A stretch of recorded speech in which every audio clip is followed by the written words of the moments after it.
Naku po, mamen, ang lambot na naman. Patay na naman ang sinaing mo niyan. Ayan, mamen, mamen.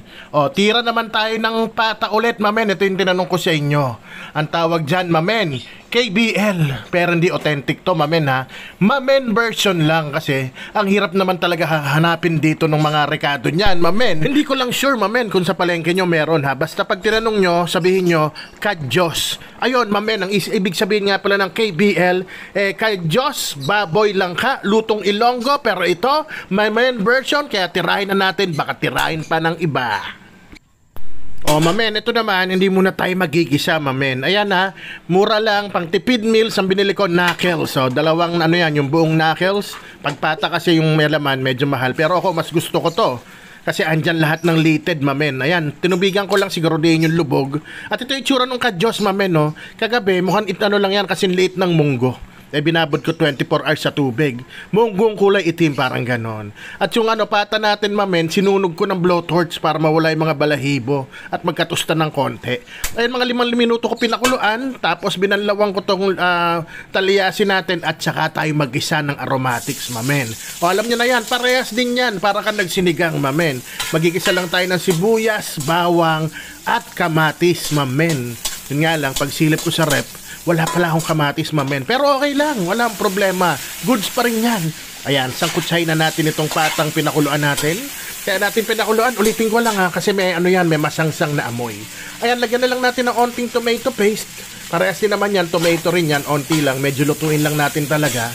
Kasi mataas ang acidity niyan. Pero okay lang kasi matagal din natin pakukuluan tong pata, mamen. Palalambutin natin talaga yan. Ayan, hindi ko na nga na video na ilagay ko yung Kadyos na. Ayan, sabay na natin yan dyan. Sangkutsay natin kasama ng baboy, mamen.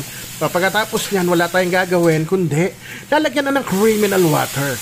Mamen, kung nanonood ka nga pala dyan, baka pwede mong pa-comment kung anong oras ka nanonood at kung saan ka nanonood. Para naman malaman ko ang timing ng pag-upload ko ng video, mamen. O yan, may unting mekos-mekos lang, halo-halo. At takpan natin, mamen. Ayan, makalipas siya nga 10 minuto. Ayan na nga siya. Matigas pa yan, mamen ha, kasi lalagyan ko na ng onting panimpla. Para dyan pa lang, pumasok na sa pata, mamen. Ayan, paminta at patis. Goods na yan. Ayan, no. Okay na bahala magtimpla ng alat ha, kasi nga, mamen, ikaw naman ang titikim dyan sa alat niyan. Ayan, tinakpan ko, mamen. So 10 minutes kanina. As ito after 25 minutes, mamen. Ayan, hindi pa rin malambot siya na, kulang pa yan. No? Nilagyan ko ng pork cube, mamen. Tapos asin. At ito, wala kasing batuan dito. Batuan yung pampaasim niyan, mamen. Para siniguelas yon. Sasama mo sa kulo. Pero napakasarap nun, mamen. Sa Iloilo yon. Ayan, no. Tapos lalagay ko na yung langka, mamen. Medyo makakapal ang hiwa niyan. Kaya mga 10 to 15 minutes ang palambutan niyan. Sasabay na yung pata dyan, mamen.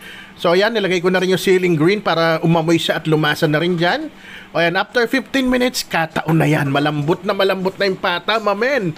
Ayan, pat malambot na rin yung ating langka. Teka, kukuha ko ng isa, papakita ko sa inyo. Ayan na nga, mamen. O, ilabas mo na yung kanin mo. Ayan. O, patis kalamansi, masarap na sausawan dyan. O, toyo mansi. At nilagay ko na nga itong pechay natin. Ngayon, lulutuin na lang natin yan ang bahagya. Yan, para medyo crunchy pa siya. At tapos, isisigaw ko na. Rapsa, man.